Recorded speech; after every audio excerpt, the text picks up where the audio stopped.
The development comes as frustration grows within ASEAN over the failure of Myanmar's military government to implement the peace consensus that it agreed to more than 2 years ago. Our leaders are set to meet in Indonesia next week for the 42nd ASEAN Summit. Leong Wai Kit with this report. Celebrations interrupted by deadly blasts. Violence in Myanmar has known no rest since the military coup 2 years ago.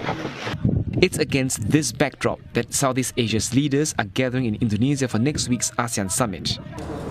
The 5-point consensus, a peace plan agreed 2 years ago between ASEAN leaders and Myanmar Army Chief Min Aung Hlaing, looks set to be discussed.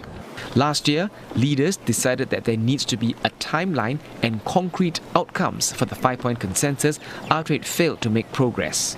The leaders said they'll also consider other ways to support the rollout of the peace plan, and that leaders at the summit will have the final say on its implementation, even if there is no consensus on the matter. If you cannot deal the problem with consensus and consultation, you will push it to the summit, meaning leaders will make decision on that.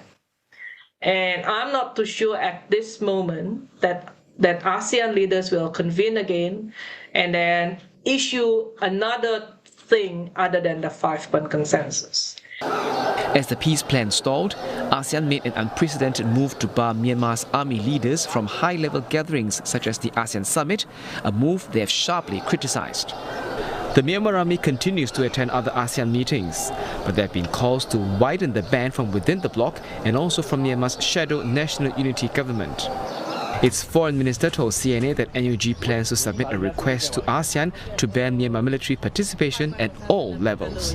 ASEAN's efforts to play the role of a peace broker are complicated by the lack of a suitable mechanism within the bloc, according to Dr. Alexandra. This Myanmar crisis should be treated as a trigger for the need to review the charter, especially to create this, a permanent regional crisis management, a crisis management mechanism, for example, a permanent one. But obviously, when you ask me, there has been no appetite for that because no one wants to be being intervened, quote unquote. Because if ASEAN managed to set up this regional crisis mechanism, they are all afraid that this will be used to intervene, quote unquote, into their own domestic affairs.